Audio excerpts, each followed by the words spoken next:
मंगलम भगवान वीरो मंगलम गौतम प्रभु मंगलम स्थूलिभद्रादया जैनो धर्मोस्तु मंगलम। एक क्वेश्चन હતું કે સરાગ સંયમી સાધુ સાધ્વીજીને જ કહેવાય કે શ્રાવક શ્રાવિકાને પણ કહેવાય? તો સરાગ સંયમી આપણે જે જોઈ રહ્યા હતા તો એમાં શું સમજી લેવાનું? સંયમી કોને કહેવાય? સૌથી પહેલા સંયમી એને જ કહેવાય કે જે સંયમ સ્વીકારે એમને સંયમી કહેવાય ને, બરાબર? સંયમ એટલે કે શું? જે સર્વવીરતી, જેના આત્મામાં સર્વવીરતી ગુણ પ્રગટ થયું હોય એમને જ સંયમી કહેવાય ને, બરાબર? અને મેન શું છે, જેમનું જે આ પ્રત્યાખ્યાના જે કશાયો છે, તો એ પ્રત્યાખ્યાના વરણ કશાય ચારિત્ર મોહનીય કર્મો જેમના હટ્યા હોય તો એમને જ પછી સંયમી કહી શકાય. એ એકદમ યાદ રાખવાનું, બરાબર? પણ જે આ શ્રાવક શ્રાવિકા હોય તો એમને તો હજી આ કશાયો નડી રહ્યા છે ને પ્રત્યાખ્યાના વર્ણ, એટલા જ માટે તેઓ સર્વવીરતી તો સ્વીકારી શકતા નથી ને, સંયમી બની જ નથી શકતા. એટલા માટે શ્રાવક શ્રાવિકાને કેવી રીતે કહી શકાય સરાગ સંયમી? એમને નહીં કહી શકાય. પણ માત્ર જે સાધુ સાધ્વી ભગવંતો હોય તો તેમને કહી શકાય. જે શ્રાવક શ્રાવિકા હોય એમને આ પ્રત્યાખ્યાના વરણ કશાયો નડી રહ્યા છે, બરાબર? એટલા માટે તેઓ સંયમ જ સ્વીકારી શકતા નથી ને, દીક્ષા સ્વીકારી શકતા નથી, સર્વવીરતી ગુણ આત્મામાં પ્રગટ જ કરી શકતા નથી. એટલા માટે એમને સંયમી જ નહીં કહેવાય. તો પછી સરાગ સંયમી પણ ઓબ્વિયસલી નહીં કહેવાય, ધ્યાન રાખવાનું. બીજો ક્વેશ્ચન હતું બાહુબલીજી વિશે, એ પણ આપણે સમજી લઈએ. તો બાહુબલીજીનું સંજ્વલન કેમ હતું? અનંતાનુબંધી કેમ નહીં કહેવાય? કારણ કે અનંતાનુબંધી જે હોય છે તો એ વધારે ટકે, પણ સંજ્વલન તો થોડાક સમયમાં જ નીકળી જાય ને, અંતર્મુહૂર્તમાં, બરાબર? પણ અહીંયા શું હોય છે, એમનું જે આ બાહુબલીજીનું જે કશાય હતું ને, માન કશાય હતું, તો એ કેવું હતું? મંદ રસવાળું હતું. મેન એ યાદ રાખવાનું, મંદ રસવાળું આમ અભિમાન કે માન કશાય હતું કે જે આ બાહુબલીજીનું જે નમ્રતા ગુણને આવરણ કરી રહેલું હતું. એટલા માટે એ ધ્યાન રાખવાનું કે મંદ રસવાળું હતું, સંજ્વલન ટાઈપ વાળું હતું, સંજ્વલન જેવા રસવાળું હતું.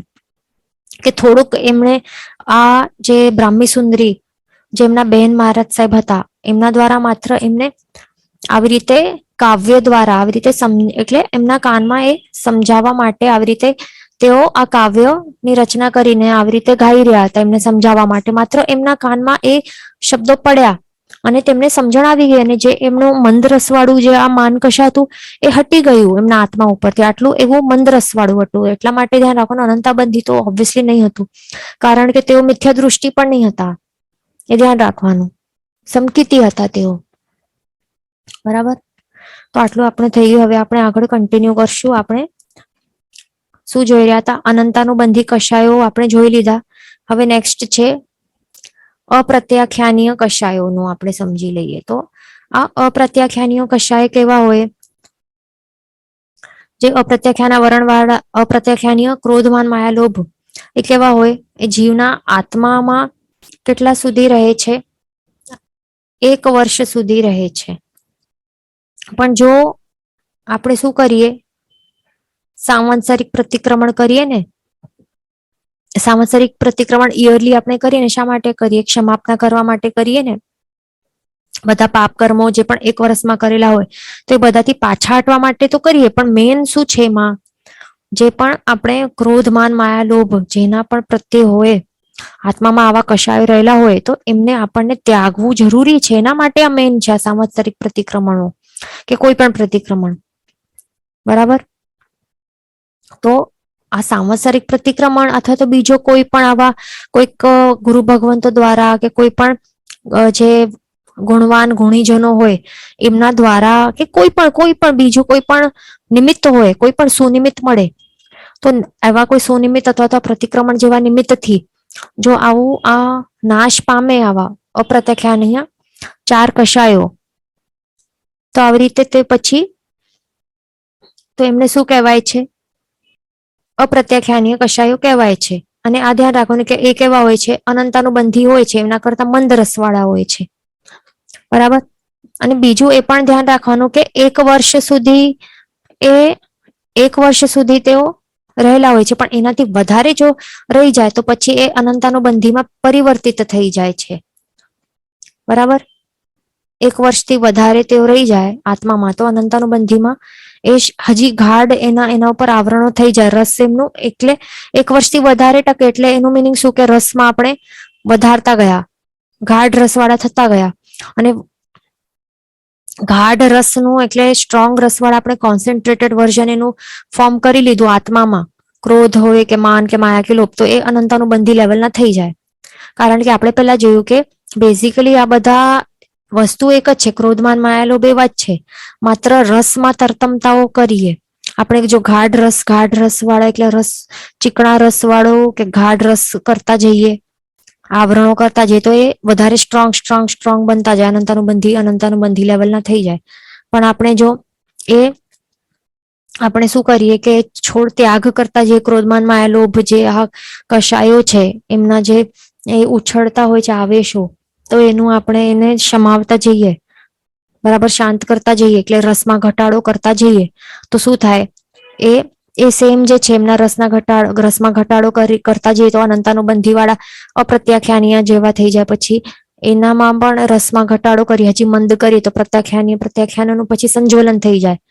તો આવી રીતે આપણને રસમાં ઘટાડો આપણે કરી શકીએ છીએ. એટલે બેઝિકલી છે એક જ, પણ તરતમતાઓ શું રહેલી છે એની અંદર રસના કારણે, તો એ ધ્યાન રાખવાનું. અને બીજું શું છે અહીંયા કે મેક્સિમમ એ પણ ધ્યાન રાખવાનું, અહીંયા ભલે કહેલું છે કે અપ્રત્યાખ્યાનીય આ જે 4 કષાયો છે, તો એમ ભલે કહેલું છે કે 1 વર્ષ સુધી રહે છે, પણ આ એવું કઈ નિયમ નથી, કમ્પલસરી નથી. આ વ્યવહાર સ્થૂળ દૃષ્ટિથી બતાડેલું છે.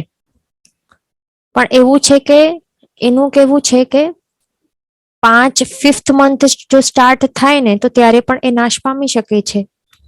બરાબર? એટલે અહીંયા શું છે, જો પ્રત્યાખ્યાનનું 4 માસ સુધી રહે છે ને ટાઈમ ડ્યુરેશન, બરાબર. પણ જો આ અપ્રત્યાખ્યાનીય જે 4 કષાયો છે એ 5th મંથ સ્ટાર્ટ થાય તો ત્યારે તે નાશ પણ પામી શકે છે. બરાબર? એટલે 5th મંથ સ્ટાર્ટ થાય ત્યારે નાશ પણ પામી શકે. એટલે એનું મિનિંગ શું થયું કે 1 વર્ષ આખો 12 મંથ સુધી રહે એવો કોઈ નિયમ નથી. આખા 12 મંથ સુધી નહીં પણ રહે. એટલે આ કઈ એવું પથ્થરો ઉપર લકીર નથી કે આટલું નિયમ આ રહેશે જ, એ ધ્યાન રાખવાનું. પણ આ તો જરૂરી છે કે મેક્સિમમ આટલું 1 વર્ષ સુધી જ રહેશે, મેક્સિમમ. એનાથી વધારે પછી નહીં રહે. એના પછી અવશ્ય એ નાશ પામે જ છે, એ ધ્યાન રાખવાનું. કારણ કે એ નાશ પામે છે પણ એ કન્વર્ટ થાય છે ને, અનંતાનુબંધીમાં કન્વર્ટ થાય છે. એટલા માટે અહીંયા કહેલું છે કે 1 વર્ષ સુધી જ રહે, પછી હજી પડેલા હોય તો પછી એનું પરિવર્તન થઈ જાય, અપ્રત્યાખ્યાનથી અનંતાનુબંધી બની જાય. તો એ એનું વર્ઝન ચેન્જ થઈ ગયું. એટલા માટે કહે છે કે અપ્રત્યાખ્યાનીય પછી 1 વર્ષમાં પછી નાશ પામે છે અવશ્ય, કારણ કે એનું સ્વરૂપ બદલાઈ ગયું, વર્ઝન ચેન્જ થઈ ગયું. ગાઢ રસવાળા એવા તીવ્રતમ રસવાળા અનંતાનુબંધી વાળા થઈ ગયા છે હવે કષાયો, એ ધ્યાન રાખવાનું. તો હવે આ તીવ્રતમ રસવાળા છે ને, બરાબર, આ તીવ્રતર રસવાળા છે આ અપ્રત્યાખ્યાનીય. તો આ કષાયો જે છે તો એમનું ઉદય રહેલું હોય તો એમનું શું કહેલું છે, અને ત્યારે જો આયુષ્ય કર્મનું બંધ થાય તો ત્યારે જીવને તિરંજ ગતિ પ્રાપ્ત થાય છે. બરાબર? નેક્સ્ટ ભાવમાં પછી તિરંજ આયુ બાંધીને જીવને તિરંજ ગતિ પ્રાપ્ત થાય છે. પણ આ પણ રૂલ નથી, આ પણ નિયમ નથી, સ્થૂળ વ્યવહાર નથી, બતાડેલું છે. જો હવે એટલે કે અપ્રત્યાખ્યાનીય કષાયો એના ઉદયવાળા કોઈ, સમજો કે આવા કોઈ સમકીતી દેવો હોય કે નારકીઓ હોય, તો તેઓ પછી દેવમાંથી નીકળીને પછી કે દેવમાંથી નીકળે કે નરકમાંથી નીકળે તો પછી એમને મનુષ્ય ગતિ મળે ને. કારણ કે સમકીતીને શું મળે, સમકીતના કારણે સદગતિ જ મળે ને. તો પછી દેવ કે નરક હોય, નારકી હોય, તો તો એમને પછી સદગતિ મળે એટલે કે મનુષ્ય ગતિ મળે, એમને તિરંજ થોડી મળે પછી અહીંયા. આ તિરંજ નહીં મળે, તિરંજ ગતિ નહીં મળે. એટલે ધ્યાન રાખવાનું. બરાબર. એટલે કે અપ્રત્યાખ્યાનીય કષાયના ઉદયવાળા જે સમકીતી કોઈ હોય એવા, કોણ? દેવ કે નારકી, તો એમને શું મળે? મનુષ્ય ગતિ મળે. પણ સમકીતી કોઈ એવા મનુષ્ય હોય કે તિર્યંચો હોય તો એને શું મળે? સદગતિ મળે. નહીં પણ દેવગતિ મળી શકે છે ને, અને મળે છે. બરાબર. એટલે એ ધ્યાન રાખવાનું. દેવગતિ જ પ્રાપ્ત થાય છે, આવો આ પણ નિયમ છે. આ નિયમ છે મેઇન ઇનફેક્ટ. બરાબર. સમકિતની હાજરીમાં આવા જીવોને આવી સદગતિ જ મળે છે, આ નિયમ છે. પણ આ તિર્યંજ, આ જે અપ્રત્યાખ્યાનીય વાળા ઉદયવાળા ને તિરંજ ગતિ જ મળે, આ નિયમ નથી. એ યાદ રાખવાનું. બરાબર. એવું છે. જે સમકિત ગુણ છે એ પ્રગટ થયા બાદ જો જીવનું આ અપ્રત્યાખ્યાનીય કષાયોનો જો વિપાકોદય ચાલુ હોય, વિપાકોદય એટલે કે શું? રસોદય. રસોદય એટલે કે શું? જેવું આ વર્ઝન છે એનું જ ઉદય. બરાબર. પોતાનું જે અસલ ફળ જે બતાવતો હોય એને જ શું કહેવાય છે? વિપાકોદય કે રસોદય કહેવાય છે. યાદ રાખવાનું. આપણે પહેલા જ લીધું હતું. વિપાકોદય કે રસોદય એટલે શું? કે પોતાનું જે અસલ ફળ, પોતાનું જે વર્ઝન છે એનું આપણે કઈ કે અપ્રત્યાખ્યાન, એનું વિપાકોદય કે રસોદય ચાલુ છે. એટલે કે પોતાનું જ વર્ઝન જેવું છે, પોતાનું સ્વરૂપ છે એવું જ એનું ફળ બતાડે છે. અને ફળ કેવું છે? અહીંયા આ ટેબલમાં દેખાય છે. એનું ફળ કેવું છે? એ કયા ગુણનો ઘાત કરશે? આ ગુણનો ઘાત કરે એટલે કે દેશવીરતી ગુણ છે એનું ઘાત કરે તો એનું એવું અસલ ફળ છે. એનું આવું ફળ છે. એટલે કે ઉદયમાં આવે તો આવું ફળ બતાવે. ફળ શું બતાડે છે? કે આ દેશવીરતી નામક જે ગુણ છે એનું ઘાત કરશે. બરાબર. તો આવી રીતે જ્યારે કરે તો દેશવીરતી ગુણનો ઘાત કરે છે એટલે કે દેશવીરતી ગુણ પ્રગટ કરી નથી શકતો જીવ. બરાબર.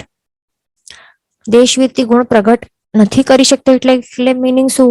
કે અંશથી પણ, દેશથી કે અંશથી પણ જીવ જે 5 આ પાપ પ્રવૃત્તિઓ છે, હિંસા, ચોરી, જૂઠ, મૈથુન અને પરિગ્રહ, તો આ 5 પ્રવૃત્તિઓ, 5 હિંસાની પ્રવૃત્તિઓનો ત્યાગ કરી શકતો નથી જીવ. એ ધ્યાન રાખવાનું. કારણ કે આ ગુણનો જ ઘાત કરી નાખે છે જ્યારે એનું વિપાકોદય કે રસોદય આ કષાયનું ચાલુ છે ત્યારે. એ ધ્યાન રાખવાનું. બરાબર. પછી હવે આગળ નેક્સ્ટ આપણે લઈએ. નેક્સ્ટ છે પ્રત્યાખ્યાના વરણ, 4 કષાયો.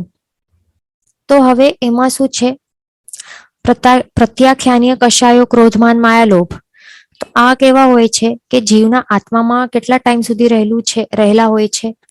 આત્મામાં અહીંયા બતાડેલું છે ગાથાની અનુસાર કે 4 months સુધી રહેલા હોય છે. અને જ્યારે જીવ 84 પ્રતિક્રમણ કરે, એમાં ક્ષમાપના કરે. 84 પ્રતિક્રમણ એટલે કે એવરી 4 months બાદ આવે ને, ચોમાસા બાદ આવશે એટલે સમર સિઝન બાદ એકવાર આવે, પછી વિન્ટર સિઝન બાદ આવે, પછી રેની સિઝન બાદ આવે. એ તો 4 months બાદ આવે એટલે 3 times આવે છે. આવી રીતે તો આ 84 પ્રતિક્રમણમાં જો ક્ષમાપના કરે જીવો, ક્ષમાપના કરીને જે પણ એમના અંતરમાં આ ક્રોધ, માન, માયા, લોભના આવેશો આવેલા હોય તો એમને ત્યાગી દે, ત્યજી દે. તો પછી અથવા તો જરૂરી નથી કે 84 પ્રતિક્રમણ એમને કોઈ બીજો કોઈ સમજણ આપે, કોઈ ગુણીજન સમજણ આપે કે બીજું કોઈ પણ જિનાલયમાં દર્શન કરતા સમયે પ્રભુના ગુણોનું દર્શન કરતા સમયે એમને આવા સુનિમિત્તો મળ્યા, કોઈ પણ પ્રકારના સુનિમિત્તો મળે કે બુક્સ વાંચીને, આપણા જે શાસ્ત્રનું જ્ઞાન વાંચીને, વ્યાખ્યાન શ્રવણ કરીને, કેવી રીતે કોઈ પણ પ્રકારે સુનિમિત્ત મળીને તો તેઓ એમના જો આત્મામાંથી આ જે શું છે આ કોઈ આ જે નાશ પામે આ કષાયો, તો પછી એમને શું કહેવાય છે? પ્રત્યાખ્યાની કષાયો કહેવાય છે. બરાબર. તો આ અપ્રત્યાખ્યાની કષાયો કરતા આ મંદ છે. આ અપ્રત્યાખ્યાની કષાય છે ને એના કરતા મંદ રસવાળા છે આ પ્રત્યાખ્યાની કષાય. હજી મંદ રસ થતું જાય છે ને. એટલે આ તીવ્રતર રસવાળા હતા તો આ કેવા છે? તીવ્ર રસવાળા છે. એટલે એનાથી મંદ છે. એ ધ્યાન રાખવાનું. બીજું અહીંયા પોઈન્ટ આપણે શું જોયું કે આ મેક્સિમમ 4 મંથ સુધી જ રહેશે, બરાબર. એના બાદ 4 મહિના બાદ તે અવશ્ય નાશ તો પામશે જ, બરાબર. પણ એવું એ ધ્યાન રાખવાનું કે એવું કઈ કમ્પલસરી નથી કે 4 મંથ સુધી, આખા 4 મંથ સુધી રહેવાનું જ છે, એવું કઈ કમ્પલસરી નથી. અહીંયા આપણને દેખાય છે ને કે સંજ્વલન કષાયો છે એ 15 ડેઝ સુધી રહે. તો હવે 15 ડેઝ માંથી હજી પાર કરી નાખ્યો, અહીંયાથી 16th ડે થઈ ગયું, તો હવે એ પરિવર્તિત થઈ જશે પ્રત્યાખ્યાનીયમાં ને. આ સંજ્વલન કષાયો એ ગાઢ બની જશે અને એમનું વર્ઝન હજી તીવ્ર વાળું એટલે સ્ટ્રોંગ બની જશે એનું રસ, અને એ કન્વર્ટ થઈ જશે પ્રત્યાખ્યાનીય કષાયોમાં 16th ડે પાછળથી, બરાબર. પણ એવું પણ થઈ શકે છે કે આ જીવનું હવે આ 16th ડે છે ને, એમ 16th ડે કહેવાય, પણ આ 16th ડે એ ફર્સ્ટ ડે કહી શકાય છે ને આ પ્રત્યાખ્યાનીય વાળા આના માટે.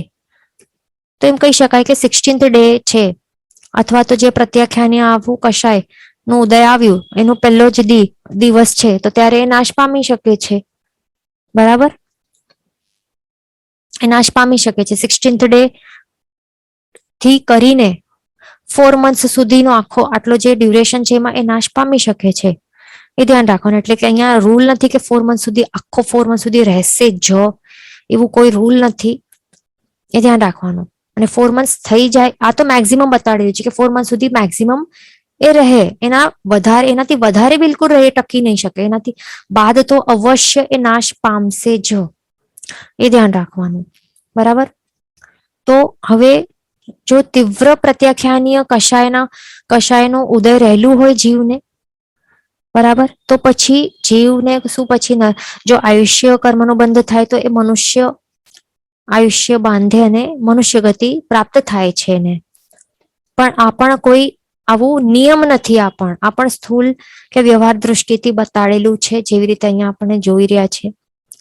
કેમ? કારણ કે હવે સમજો કોઈ પ્રત્યાખ્યાનીય વરણ કષાયોના ઉદય વાળું કોઈ દેશવીરતીધર હોય મનુષ્ય, બરાબર. તો આવું કોઈ દેશવીરતીધર મનુષ્ય હોય તો એવા દેશવીરતીધર મનુષ્ય પાસે તો ઓબ્વિયસલી દેશવીરતી છે એટલે કે સંકિત પણ છે જ, એ તો ઓબ્વિયસ છે.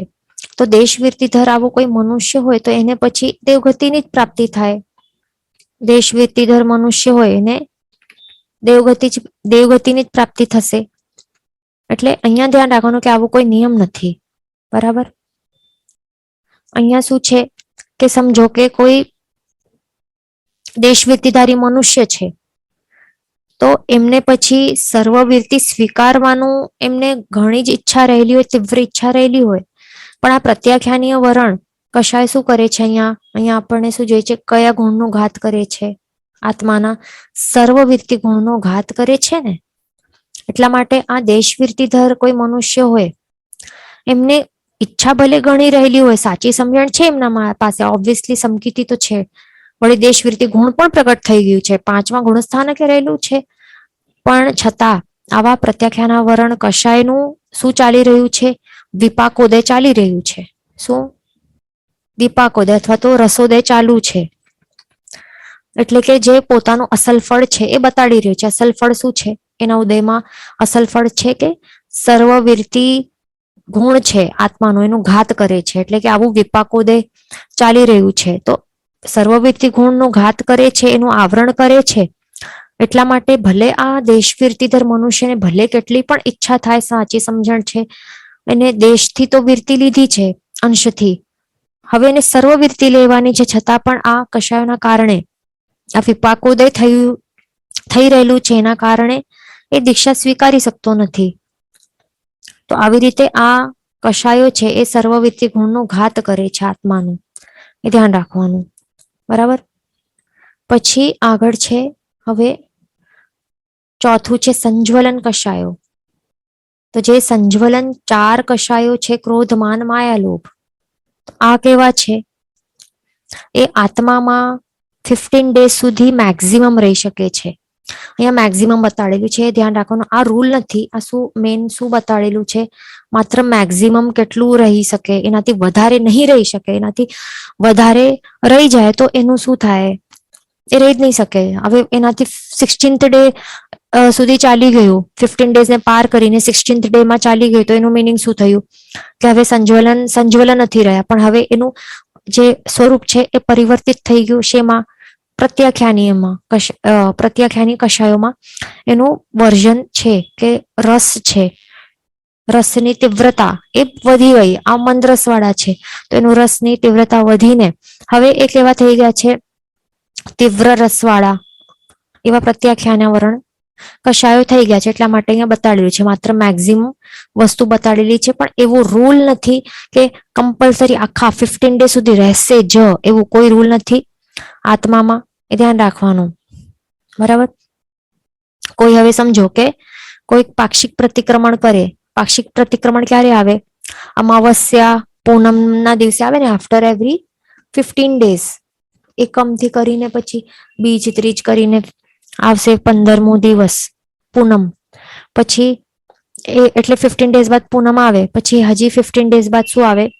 આગળ ચાલતા ચાલતા પાછું વદ એકમ બીજે આવશે અને પછી 30 તારીખ કહેવાય, પણ એમ 15 ડેઝ બાદ અમાવસ્યા આવે તો ત્યારે બીજો પક્ષ પૂરો થાય, 15 ડેઝ પૂરા થાય ત્યારે આપણે પ્રતિક્રમણ કરતા હોઈએ ને, પાક્ષિક પ્રતિક્રમણ પૂનમ અને અમાવસના રાત સાંજે કરીએ તો ત્યારે આપણને ક્ષમાપના કરવાની હોય. તો એવું કોઈ પ્રતિક્રમણના સુનિમિત્તથી અથવા તો કોઈ આપણે શાસ્ત્રમાં વાંચ્યું કે વ્યાખ્યાન સાંભળ્યું અથવા તો જિનાલયમાં દર્શન કર્યું કે ગુણીજનના આવી રીતે સાંભળ્યું કે આવું નહીં કરવું જોઈએ, જેમ કે બ્રાહ્મી સુંદરીને કેવી રીતે સુનિમિત્ત રૂપ બન્યા બાહુબલીજી માટે, તો એવી રીતે કોઈ નિમિત્ત મળે તો પછી આવી રીતે આ સંજ્વલન કષાયો એવા મંદ રસવાળા હોય કે તેઓ નાશ પામી શકે છે, બરાબર? એટલે 15 ડેઝની અંદર જ.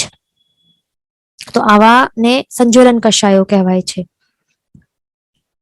બરાબર? પણ એવું રૂલ છે કે 15 ડેઝ થી વધારે નહીં રહી શકે. એનાથી વધારે રહી જાય તો એનું વર્ઝન સ્ટ્રોંગ વાળું વર્ઝન બની જાય છે, એટલે રૂપ પરિવર્તિત થઈ જાય છે. એ ધ્યાન રાખવાનું. બીજું એવું છે કે મિનિમમ કેટલું કે એક અંતર મુહૂર્તમાં પણ નાશ થઈ શકે છે, બરાબર? એટલે એવું રૂલ નથી કે આખા 15 ડે સુધી રહેવાનું જ છે પછી જ જાય, એવું નથી. આ મેક્સિમમ વાત છે, બરાબર? એટલે કે નાશ થવું હોય તો એક અંતર મુહૂર્ત માત્રમાં પણ એ નાશ પામી શકે છે. જેમ કે આપણે એક્ઝામ્પલ શું જોયું? બીજું એક એક્ઝામ્પલ, આપણે બાહુબલીજીનું એક્ઝામ્પલ સમજી લઈએ ને, કે બાહુબલીજીનું એક્ઝામ્પલમાં શું હતું કે તેમણે દીક્ષા સ્વીકાર્યું. દીક્ષા સ્વીકાર્યું પછી સંજ્વલન માન કષાય એમનું જે હતું, સંજ્વલન ટાઈપનું જે માન કષાય હતું એ 15 ડેઝ પછી પણ નાશ નહીં પામ્યો, પણ એ કેટલા સુધી ટકેલો હતો એમના આત્મામાં? 1 યર સુધી. વિચારો, 1 યર સુધી હતું ને સંજ્વલન માન કષાય. એટલે અહીંયા એ ધ્યાન રાખવાનું કે આ કંઈ કોઈ રૂલ નથી, એવી રીતે માત્ર સ્થૂલ કે મોટા મોટા દૃષ્ટિથી આવી રીતે વ્યવહાર નથી બતાડેલું છે, પણ જે આત્માના પરિણામો હોય ને, કોઈકના ચડે કોઈકના ઉતરે, એટલે આવી રીતે એના અનુરૂપે એમના જે આ કષાયોના વર્ઝન છે ને એ ગાઢ થાય અથવા તો મંદ પડે. એટલે ક્યારેક સંજ્વલન હોય, ક્યારેક તે પ્રત્યાખ્યાન વરણ બની જાય, ક્યારેક એવું પણ આપણે પ્રસન્નચંદ્ર રાજર્ષિનું પણ આપણે શું સાંભળ્યું કે અનંતાનુબંધી લેવલનું ક્રોધ આવી ગયું, તે ચાલી ગયું, બરાબર ને? તો આવી રીતે એ પણ એક અંતર મુહૂર્તમાં ચાલી ગયું અનંતાનુબંધી ક્રોધ, અને આખો એટલે આટલું ઓછું થઈ ગયું સંજ્વલન લેવલ, સંજ્વલનના જેટલા લેવલનું વાળું થઈ ગયું. એટલે શું થાય છે, જે આત્માના પરિણામો ઉપર નિર્ભર છે. વધારે એમનું જે રસ છે, કષાયોની મંદતા કે તીવ્રતા ઓછી વધારે થતી જાય છે. એટલે એ ધ્યાન રાખવાનું, બરાબર? તો એના અનુરૂપે બધું આ જે પ્રત્યાખ્યાનીય કે સંજ્વલન હોય ને કે અનંતાનુબંધી, આ 4 કે 16 પ્રકારના કષાયો છે એ અંતર મુહૂર્ત સુધી પણ રહી શકે છે. એટલે અંતર મુહૂર્તો જેટલા જ ડ્યુરેશનમાં પણ બદલાઈ જાય, કે માત્ર આ જે અનંતાનુબંધી છે આ અંતર મુહૂર્ત સુધી રહે, પછી બદલાઈ ગયું, એકદમ નબળું પડી ગયું રસમાં, કે પ્રત્યાખ્યાન અંતર મુહૂર્ત સુધી રહ્યું, આવું કંઈ પણ થઈ શકે છે, બરાબર? એટલા જ માટે શું કહે છે કે દરેક કષાયો અહીંયા ભલે 4 પ્રકારે બતાડેલા છે, અનંતાનુબંધી, પ્રત્યાખ્યાન, અપ્રત્યાખ્યાન, સંજ્વલન, પણ એનું રસની અપેક્ષા સાચે કેટલા ભેદો છે? અસંખ્ય હતા. માત્ર આ કઈ 16 પ્રકારના જ નથી, પણ અસંખ્ય પ્રકારે અસંખ્ય ભેદો છે. તરતમતાઓ અલગ અલગ લેવલની છે એમના રસમાં. બરાબર? એટલા જ માટે એમના તરતમતા આટલી બધી છે ને અસંખ્યતા એના સાચે ભેદો છે ને એટલા માટે આ જેવા જેવા આત્મામાં કશાયોના પરિણામો જેવા જેવા અલગ અલગ રહેલા હોય ને એટલા એના પ્રમાણે એમની જે આત્મામાં રહેવાની જે ડ્યુરેશન છે ને એ પણ બદલાતો જાય, પણ એમાં કઈ પણ ફેરફાર હોઈ શકે. એટલા માટે 15 ડેઝ આ બધું કઈ રૂલ નથી, એ ધ્યાન રાખવાનું. બરાબર? બીજું અહીંયા શું પોઈન્ટ છે કે આ સંજ્વલન કશાય છે તો એમના ઉદયવાળા જે જીવો હોય તો એમનું જો આયુષ્ય બંધ થાય તો એ દેવગતિનું થઈ શકે છે ને નેક્સ્ટ ફોર્મમાં દેવગતિ મળે છે. બરાબર? અને સંજ્વલન કષાય નું જે છે ને જે એ સંપૂર્ણ એમનું એમ કહી શકાય સંજ્વલન કષાય શું છે? મૌન્ય કર્મોનું જ આ પ્રકાર છે ને, ચારિત્ર મૌન્ય કર્મોનો આ પ્રકાર છે. તો એને મૌન્ય કર્મમાં સમાવેશ થઈ જાય છે. તો જ્યારે આ સંજ્વલન કષાય સહિત મૌન્ય કર્મનું જ્યારે સંપૂર્ણ ઉપશમ થઈ જાય, એટલે જીવ જ્યારે ઉપશમ આવે છે, મૌન્ય કર્મનું સંપૂર્ણ એ ઉપશમ કરે. ઉપશમ એટલે કે શું? દબાવવું. બરાબર? શું કરવાનું? ઉપશમ એટલે કે એને જે કર્મોના દલિકો છે એમને આવી રીતે દબાવીને રાખવાના કે એ પ્રેઝન્ટમાં ઉદયમાં નહીં આવે. આપણે બધું જોયું હતું ને આખા ટાઈમલાઈનમાં કર્મોની પ્રથમ સ્થિતિ, દ્વિતીય સ્થિતિ બધું જોયું હતું. તો એમાં ઉપશમનું પ્રોસિજર કેવી રીતે કરે કે આગળ જે આવવાના હોય મૌન્ય કર્મો જે આગળ દ્વિતીય સ્થિતિમાં રહેલા હોય તો એમને એવી રીતે એમને દબાવી નાખે, એવી રીતે આખા દબાવી નાખે કે એ પ્રેઝન્ટમાં એમની ઉદીર્ણા થઈ નહીં શકે, પ્રેઝન્ટમાં એ ઉદયમાં આવી ન જાય. એવી રીતે સંપૂર્ણ પ્રકારે ઉપશમ કરે અને વળી સાથે સાથે રસમાં ઘટાડો કરતો જાય. તો આવી રીતે ઉપશમ આવે ને તો ત્યારે શું થાય છે? ત્યારે કયો ગુણ પ્રગટ થાય છે આત્મામાં? ઔપશમિક યથાખ્યાત ચારિત્ર ગુણ પ્રગટ થાય છે. બરાબર? પણ જ્યારે એટલે ઉપશમ કરે તો ત્યારે ઔપશમિક એટલે એનું જ ઉપશમ ઔપશમિક એક જ વસ્તુ છે, યાદ રાખવાનું. બરાબર? જ્યારે મૌન્ય કર્મોને દબાવી ઉપશમ કરે સંપૂર્ણ રીતે તો ત્યારે ઔપશમિક પ્રકારનું યથાખ્યાત ચારિત્ર ગુણ પ્રગટ થાય છે. પણ જ્યારે આત્મા એનું સંપૂર્ણ નાશ કરે છે ને ક્ષય કરે છે ને આત્મામાંથી આ મૌન્ય કર્મોનું, તો ત્યારે કયો ગુણ પ્રગટ થશે આત્મામાં? ક્ષાયિક યથાખ્યાત ચારિત્ર ગુણ. ક્ષાયિક એટલે કે હવે એક વખત આવ્યો તો પછી પાછો ક્યારે નહીં જાય, એને કહેવાય છે ક્ષાયિક. ક્ષાયિક એટલે કે શું? ક્ષય નહીં પામી શકે ક્યારે પણ, એ ધ્યાન રાખવાનું. એટલે મૌન્ય કર્મોનું સંપૂર્ણ ક્ષય થાય તો ક્ષાયિક યથાખ્યાત ચારિત્ર ગુણ પ્રગટ થાય છે, એ એકદમ યાદ રાખવાનું. અને ત્યાર પછી એટલે એક વખત આ ક્ષાયિક યથાખ્યાત ચારિત્ર ગુણ પ્રગટ થાય પછી શું થાય? અહીંયા શું બતાડેલું છે જો, અહીંયા ટેબલમાં શું છે કે આ સંજ્વલન કષાયો શું કરે છે? સંજ્વલન 4 કષાયો એમનું ઉદય રહેલું હોય તો એ એમનું શું ફળ બતાડે છે? આત્મામાં રહેલા યથાખ્યાત ચારિત્ર ગુણને દબાવે છે, એનું ઘાત કરે છે. એનું ઘાત કરે છે ને તો હવે આ સંજ્વલન કષાયને જ હવે એનું જ સંપૂર્ણ નાશ કરી દે જીવ. સંપૂર્ણ નાશ કરે તો શું પ્રગટ થશે આત્મામાં? યથાખ્યાત ચારિત્ર, પણ કેવો? ક્ષાયિક યથાખ્યાત ચારિત્ર ગુણ પ્રગટ થશે. સંપૂર્ણ ક્ષય કરશે ત્યારે. બરાબર? પણ જો માત્ર ઉપશમ કરશે તો શું થશે? યથાખ્યાત ચારિત્ર કયો? ઔપશમિક યથાખ્યાત ચારિત્ર ગુણ પ્રગટ થશે. કેમ? કારણ કે ઔપશમિક કેમ, ક્ષાયિક કેમ નહીં? કારણ કે હજી એના સત્તામાં તો રહેલા છે ને મૌન્ય કર્મો, ઉપશમ કરેલા છે, દબાવેલા છે ને, એના દ્વિતીય સ્થિતિ છે એટલે કે આત્માના જે પ્રદેશો છે તો ત્યાં હજી આ મૌન્ય કર્મના દલિકો હજી રહેલા છે, માત્ર ઉપશમ કર્યા છે, દબાવ્યા છે, કઈ સંપૂર્ણ ક્ષય નથી કર્યા. એટલા માટે એમ કહી શકાય કે યથાખ્યાત ચારિત્ર કેવું ઔપશમિક ટાઈપ વાળું એ પ્રગટ થશે આત્મામાં, એ ધ્યાન રાખવાનું. બરાબર? પણ હવે જ્યારે જીવ મોહનીય કર્મોનો સંપૂર્ણ ક્ષય કરી નાખશે તો સંપૂર્ણ ક્ષય કરવાથી એટલે મોહનીય કર્મોનું સંપૂર્ણ ક્ષય થવું એનું મિનિંગ શું કે ઓબ્વિયસલી જે મોહનીય કર્મની 28 જે પ્રકૃતિઓ છે ટાઈપ્સ છે એની અંદર આ સંજ્વલન કષાયો પણ આવી જશે ને ઓબ્વિયસલી. મોહનીય કર્મોના માં શું છે દર્શન સપ્તક દર્શન મોહનીય 3 પ્લસ બાકીના શું છે 25 ટાઈપ્સ ઓફ ચારિત્ર મોહનીય કર્મો એટલે ટોટલ 28. તો આ ચારિત્ર મોહનીય કર્મોનો જ પ્રકાર છે ને સંજ્વલન ચારિત્ર મોહનીય સંજ્વલન કષાય ચારિત્ર મોહનીય કર્મ એની અંદરનો જ એક ભાગ છે. એટલે મોહનીય જેમ જ્યારે આપણે કહીએ કે મોહનીય કર્મોનો સંપૂર્ણ ક્ષય કરે છે જીવ ત્યારે ઓબ્વિયસ વાત છે કે આ સંજ્વલન કષાયો આ 28 ની અંદર જ આવી જાય છે એટલે સંપૂર્ણ ક્ષય થઈ જાય આખી 28 બધા ટાઈપ્સ નાશ પામી જાય એટલે કે આત્મા ઉપર એક મોહનીય કર્મનો દલિક પણ રહેલો નથી.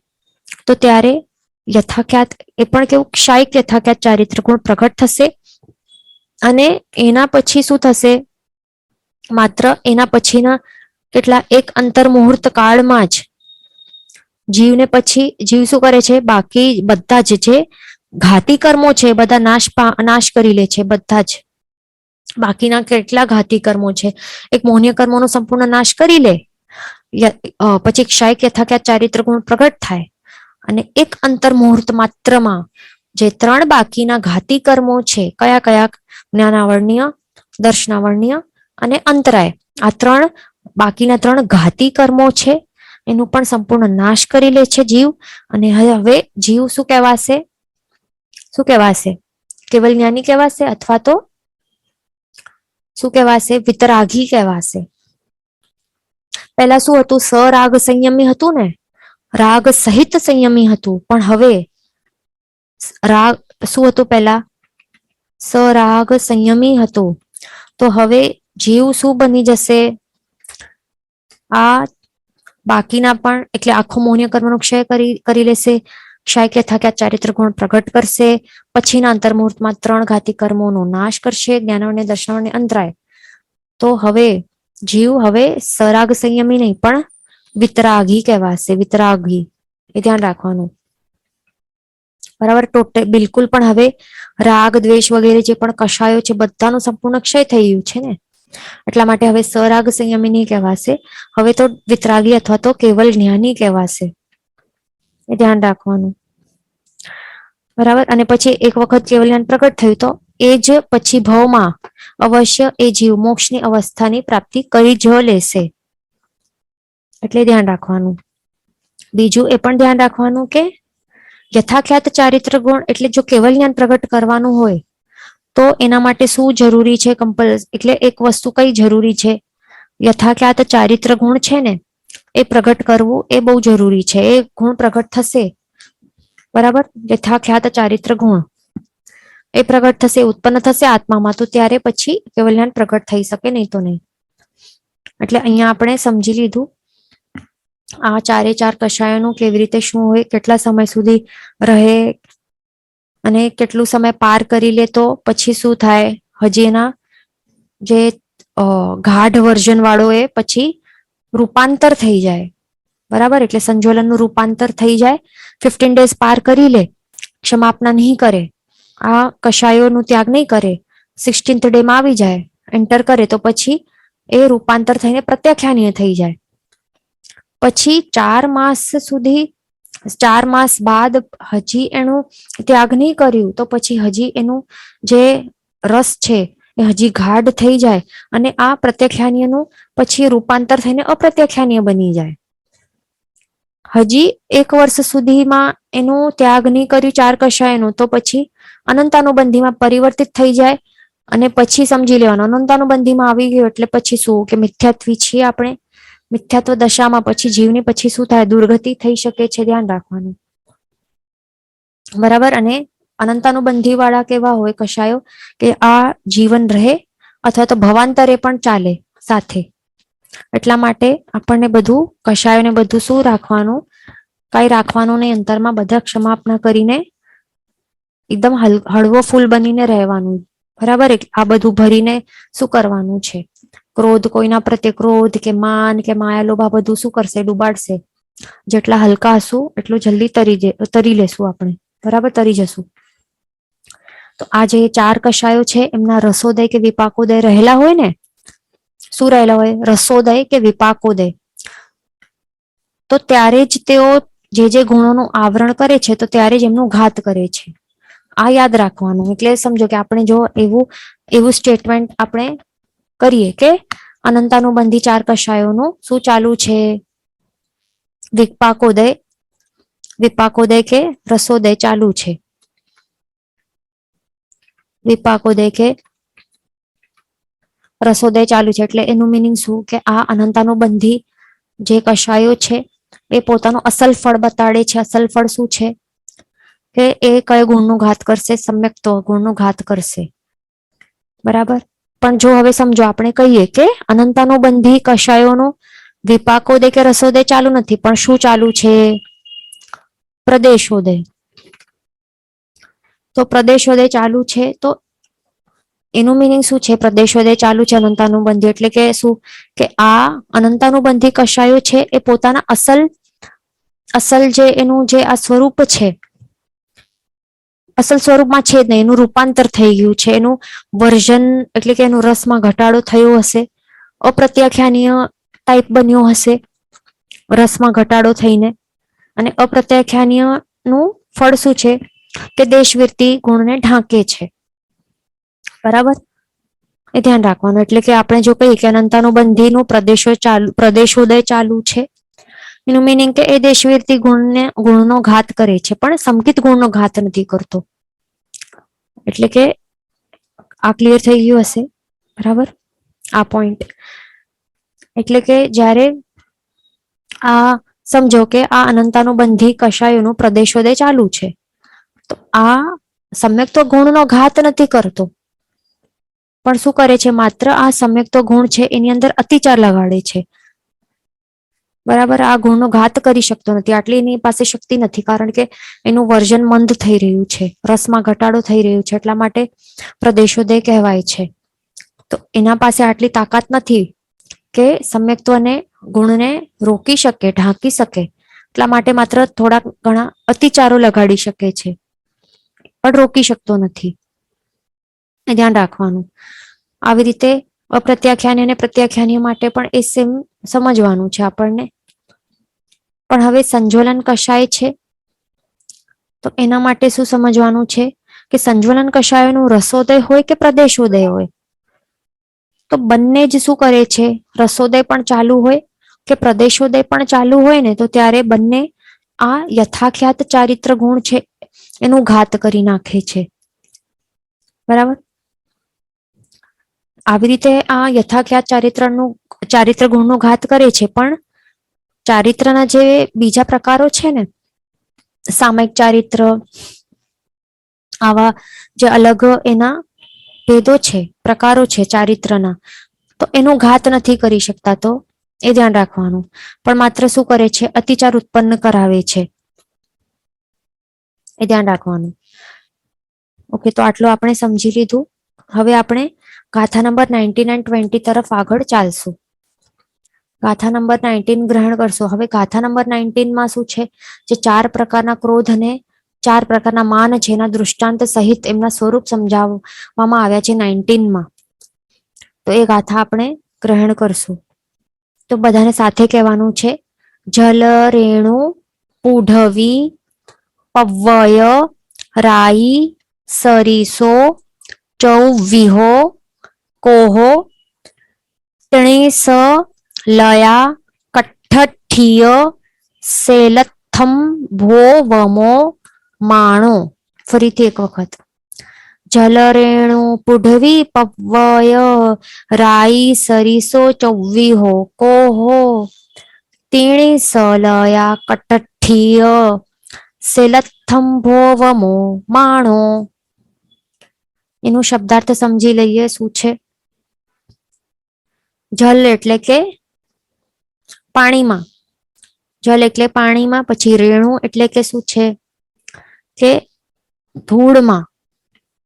પૂઢવી એટલે કે જમીનમાં, પવ્વય એટલે કે પર્વતમાં, અને રાઈ એટલે કે શું? લીટી, અને સરીસો એટલે કે સરખો, રાઈ સરખી એટલે જેવો છે ને અહીંયા લખેલું જેવો, તે સરીસો એટલે કે જેવો, સરખો, બરાબર. પછી જવ્વિહો એટલે કે ચાર વિધ, એટલે કે વિધ એટલે કે પ્રકારો, ચાર પ્રકારનો. કોહો એટલે કે ક્રોધ. પછી તિણીસ, તિણીસલયા, તિણીસલયા એટલે કે જે સોટી હોય, બરાબર, કેવી? નેતરની, નેતરની સોટી. તિનિસલતા, તિનિસલતા કે નેતરની સોટી. લયા એટલે કે લતા, બરાબર. પછી કઠ્ઠઠીય, તો કઠ્ઠ એટલે કે કાષ્ઠ, કાષ્ઠ એટલે કે લાકડો. અને અઠ્ઠીય, અઠ્ઠીય એટલે કે અસ્થિ, અઠ્ઠીય એટલે અસ્થિ, અસ્થિ એટલે કે હાડકા, બોન્સ, બરાબર. પછી સેલ, સેલ એટલે કે પથ્થર. અને થંભોવમો એટલે કે થાંભલા, થાંભલા જેવો. અને પછી શું છે? માણો, માણો એટલે કે માન, માન એટલે કે અભિમાન કશાય, બરાબર. તો હવે એનું આપણે ભાવાર્થ પણ સમજી લઈએ શું છે, તો સમજમાં આવશે શું છે આ બધું. તો પાણીમાં ને પાણી અને રેતીમાં પડેલી જે લીટા હોય એટલે કે રેખા, તથા જમીન અને પર્વતમાં પડેલી ચિરાડ કે તિરાડ. તો આવા હોય છે ચાર પ્રકારના ક્રોધ. ચાર પ્રકારના ક્રોધ કયા? અનંતાનુબંધી, અનંતાનુબંધી આદિ ચાર ક્રોધ તે. અને માનનું શું છે? નેતરની સોટી, લાકડા, હાડકા અને પથ્થર, આ ચાર પથ્થરના થાંભલા જેવો આ માન કશાય. આ ચાર પ્રકારના અનંતાનુબંધી આદિ, આ ચાર પ્રકારના માન કશાયો હોય છે. તો તે આપણે સમજી લેશું. પછી પહેલા આપણે ગાથા નંબર 20 પણ લઈ લઈએ. ગાથા નંબર 20માં શું બતાડેલું છે? માયા અને લોભના ચાર ચાર દૃષ્ટાંતો સહિત તેમનું સ્વરૂપ સમજાવીને બતાડેલું છે. તો આપણે સાથે ગાથા ગ્રહણ કરશું, બધાને સાથે કહેવાનું છે. માયાવલેહી ઘો મુત્તિ મીંઢ સિંહ ઘણ વંશ મૂલ સમા લોહો હલિદ્દ ખંજણ કદ્દમ કિમી રાઘ સામાણો. ઓ બ્રેકેટમાં છે એ બોલવાનું નથી. અને બીજું માયાવલેહી છે ને, તો ત્યાં અવગ્રહનું ચિહ્ન છે. માયા પછીનું જે ચિહ્ન છે એનું કઈ કરવાનું નથી, ન તો લંબાવવાનું છે, ન તો ડ કહેવાનું છે, કઈ નથી કરવાનું. બસ સમજવાનું છે કે ત્યાં હતું, અવલેહી હતું, બરાબર. પાછું ગાથા ગ્રહણ કરશું. માયાવલેહી ગોમુત્તિ મીંઢ સિંહ ઘણ વંશ મૂલ સમા લોહો હલિદ્દ ખંજણ કદ્દમ કિમી રાઘ સામાણો. શબ્દાર્થ જોઈ લઈએ. માયા એટલે કે માયા, છલકપટ માયા જે હોય તે. પછી અવલેહી, અવલેહી એટલે કે લાકડાની છોલ, એટલે છાલ હોય ને એને રાંધી, એટલે રંધો, જે સુથાર હોય ને રંધો આવી રીતે ઘસે લાકડા પર, તો શું થાય? સ્મૂથ કરવા માટે છાલ નીકળે ને પતલી પતલી. અથવા તો આપણે પેન્સિલ અને શાર્પનર આપણે શાર્પન કરીએ તો શું નીકળે? છાલ નીકળે ને, આવી રીતે ગોલ ગોલ કરીને લાકડાની, પેન્સિલની, એ આવી રીતે. પછી ગૌમૂત્તિ એટલે કે ગૌમૂત્રિકા. પછી મીંઢ સિંહ, મીંઢ સિંહ એટલે કે ઘેટાના શિંગડા. પછી ઘણ વંશ, મૂલ એટલે કે શું? મજબૂત વાંસના મૂળ, બરાબર. ઘણ એટલે કે મજબૂત, અને વંશ એટલે કે વાંસ, મૂલ એટલે કે મૂળ, સમા એટલે કે સરખા કે જેવા. પછી અવલેહી, અરે અહીંયા લોહો, લોહો એટલે કે લોભ કશાય. પછી છે હલિદ્દ, હલિદ એટલે કે હળદર, ટર્મરિક. ખંજણ એટલે કે કાજળ. કદ્દમ એટલે કે કાદવ. કિમી એટલે કે કિરમજી. અને રાગ, રાગ એટલે કે રંગ, કલર, કલર. પછી સામાણો એટલે કે સરખો કે ત્યાં સારીચ્છો પણ છે ને, ગાથામાં શું આ વર્ડ છે ને બ્રેકેટમાં, સારીચ્છો એટલે કે સરીખો કે જેવો. બરાબર, એટલે કોઈક ઠેકાણે આવી રીતે સારીચ્છો પણ આપને મળશે, કોઈક ઠેકાણે સામાણો પણ હશે. બંને રાઈટ છે, જે પણ બાયહાટ કરવું હોય, સામાણો કે સારીચ્છો. ગાથાર્થ સમજી લઈએ તો સમજાશે શું છે કે છોલ, ગૌમૂત્રની ધાર. અહીંયા 4 વસ્તુઓ છે: છોલ, ગૌમૂત્રની ધાર, ઘેટાના શિંગડા અને વાંસના કઠણ મૂળ જેવી 4 પ્રકારની માયા કશાય છે. માયા 4 પ્રકાર એટલે અનંતાનુબંધી આદિ 4. પછી લોભ કશાયનું કહે છે કે 4 વસ્તુ: હળદર, કાજળ, ગાડાના પૈડાની મળી, કીલ અને કિરમજીના રંગ. આવી રીતે 4 વસ્તુઓ જેવો આ 4 પ્રકારના લોભ કશાયો રહેલા છે. ધ્યાન રાખવાનું. તો હવે આપણે આ સમજી લીધું. હવે આપણે આ સમજશું કે એમાં શું, એનું મીનિંગ શું છે, વિવેચન સમજી લઈશું. તો પહેલું શું બતાડ્યું છે? ક્રોધ માટે શું બતાડેલું છે? ક્રોધ કેવું હોય છે? ક્રોધના 4 પ્રકારો બતાડેલ. પહેલા ફર્સ્ટ ઓફ ઓલ ક્રોધ છે શું? ક્રોધ એટલે કે એંગર, કે ગુસ્સો આવે, કે દ્વેષ ભાવ. આપણે પહેલા જ કહ્યું હતું કે દ્વેષ ભાવ હોય ને, કોઈના પર તિરસ્કારનો ભાવ આવે, અણગમો ફીલ થાય, કે બિલકુલ પસંદ જ નથી, મોઢું જોઈને ગુસ્સો આવે, કે કોઈ ઝઘડા કરે, કલહ કરે. આપણે 18 પાપસ્થાનકમાં આવે છે ને કલહ કરવાનું, તો એ પછી એનો સમાવેશ ક્રોધમાં થઈ જાય. અથવા તો કોઈકનો બળતરીયો સ્વભાવ હોય, ઈર્ષ્યા, મત્સર નું સેવન કરે, જેલસી છે ને, જેલસી, તો એ પણ ક્રોધમાં એમનો સમાવેશ થઈ જાય. જેલસી થઈને એટલે કોઈકના ઉપર જેલસી થાય એટલે એ ક્રોધનું જ સ્વરૂપ છે. એ ધ્યાન રાખવાનું. બરાબર. તો આ ક્રોધનું સ્વરૂપ કેવું છે? 4 પ્રકારના કેવા છે? જે સૌથી પહેલું આપણે સંજ્વલનનું આપણે સમજી લઈએ. તો એ સંજ્વલન ક્રોધ કશાય કેવું હોય કે જેવી રીતે આવી રીતે પાણીમાં આવી રીતે કોઈક લાકડી લઈને આવી રીતે રેખા આવી રીતે ડ્રો કરે, એટલે રેખા બનાવવા પ્રયત્ન કરે, તો આવી રીતે રેખા બને. પણ શું થાય? ફરાવી દીધું અને પછી શું થાય? પાણી ભેગો થઈ જાય ને, તરત ભેગો થતો જાય. એટલે જે રેખા છે એ વધારે કાળ સુધી રહી શકતી નથી ને. તો બસ એવું જ હોય છે આ સંજ્વલન ક્રોધ કશાય.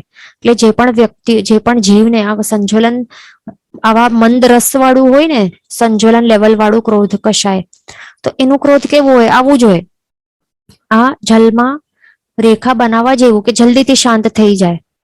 એટલે હલકો એકદમ ન જીવો એંગર આવે અને જલ્દીથી શાંત થઈ જાય, અને ક્ષમા ગુણ આવી જાય એમનામાં. આવું હોય તો આપણને વિચારવાનું કે આપણું કેવું છે? જલ્દીથી શાંત થાય છે કે કેવું, શું થાય છે? આપણને સમજાઈ જશે અહીંયા જ.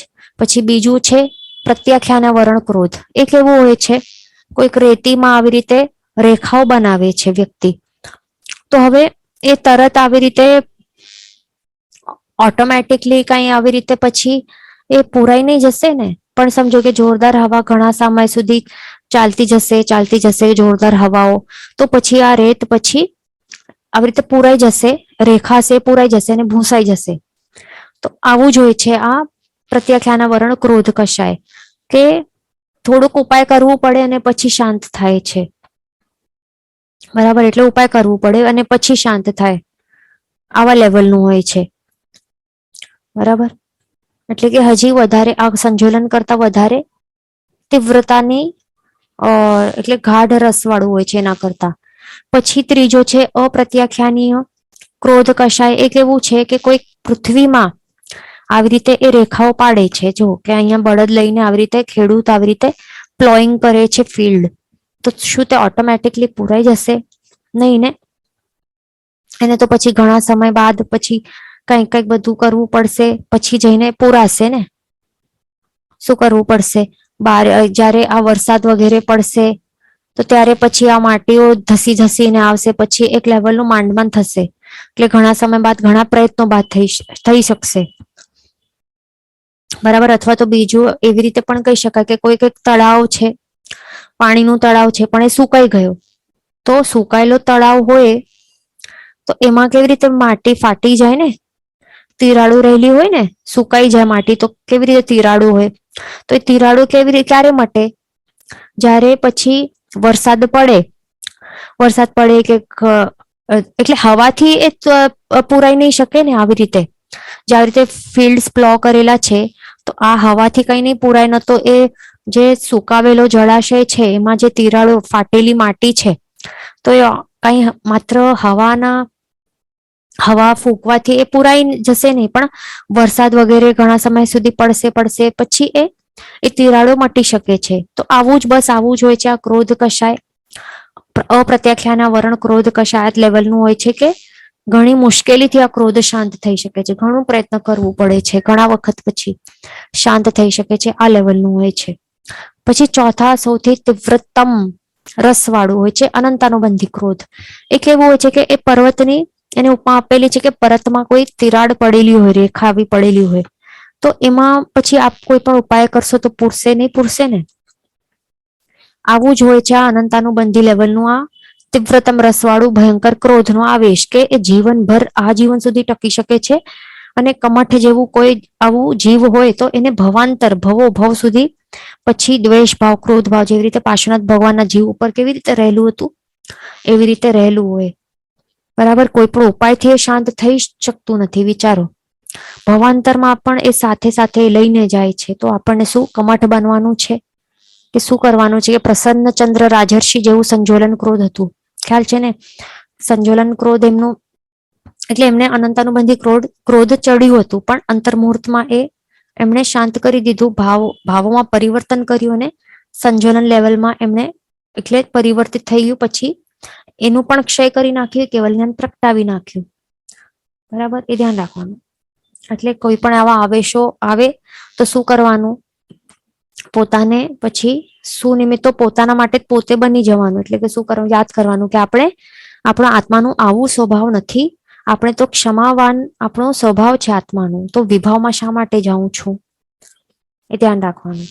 બરાબર. અને કોઈકનો આપણો જો આવા હલકા હલકા ક્રોધ હોય સંજ્વલન લેવલના, તો એને પછી હજી ગાઢ રસમાં એટલે રસનું ગાઢ કરીને કોન્સન્ટ્રેટ કરીને આવા પ્રત્યાખ્યાનીય બનાવવાનું નહીં, હજી એનો ગાઢ કરીને અપ્રત્યાખ્યાની કે અનંતાનુબંધી બનાવવાનું નહીં. એટલે કોઈના ઉપર પણ દ્વેષ ભાવ બિલકુલ નહીં હોવું જોઈએ, બધાને ક્ષમાપના આપી જ દેવી જોઈએ. નહીં તો પછી ધ્યાન રાખવાનું, અનંતાનુબંધી વાળાને પછી મિથ્યાત્વનો ઉદય થાય અને એમને પછી શું થઈ શકે, દુર્ગતિ પ્રાપ્ત થઈ શકે છે. આપણે પહેલા જ જોયું હતું. બરાબર. પછી બીજું છે માન કષાય, એ નેક્સ્ટ ક્લાસમાં આપણે લઈ લઈશું. અહીંયા એક ક્વેશ્ચન છે કે અનંતાનુબંધી કષાય કયા રસવાળો હોય, તો જે પણ અનંતાનુબંધી કષાય હોય એ તીવ્રતમ રસવાળા હોય, એકદમ સૌથી વધારે કોન્સન્ટ્રેટેડ રસવાળા હોય છે, એ ધ્યાન રાખવાનું. બરાબર. અહીંયા ક્વેશ્ચન છે કે અનંતાનુબંધી માંથી ચેન્જ થાય તો પ્રત્યાખ્યાન કે સંજોલન બની શકે. હા, તો જો આપણા જે એટલે અપ્રત્યાખ્યાને પણ બની શકે, પ્રત્યાખ્યાનીય કે સંજોલન પણ બની શકે. આપણે જે લેવલમાં આપણે એના રસમાં ઘટાડો કરીએ ને આત્મામાં, તો એ લેવલમાં આપણે ઘટાડી શકીએ. જેમ કે હમણાં પ્રસન્નચંદ્ર રાજર્ષિનું આપણે જોયું ને, એક અંતર મુહૂર્ત માત્રમાં અનંતાનુબંધી ક્રોધને આવી રીતે ત્યાગી દીધું કે પછી સંજ્વલન લેવલનું બનીને પછી આખો એનું પણ ક્ષય કરી નાખ્યું. તો એ આપણા અધ્યવસાયો ઉપર ડિપેન્ડન્ટ છે, આપણા કેવા પરિણામો ભાવી રહ્યા છે. જો જીન વચન વિરુદ્ધ બોલાયું હોય તો મિચ્છામિ દુક્કડમ સર્વમંગલ માંગલ્યમ સર્વ કલ્યાણ કારણમ પ્રધાનમ સર્વધર્માણમ જૈનમ જયતિ શાસનમ. પ્રણામ.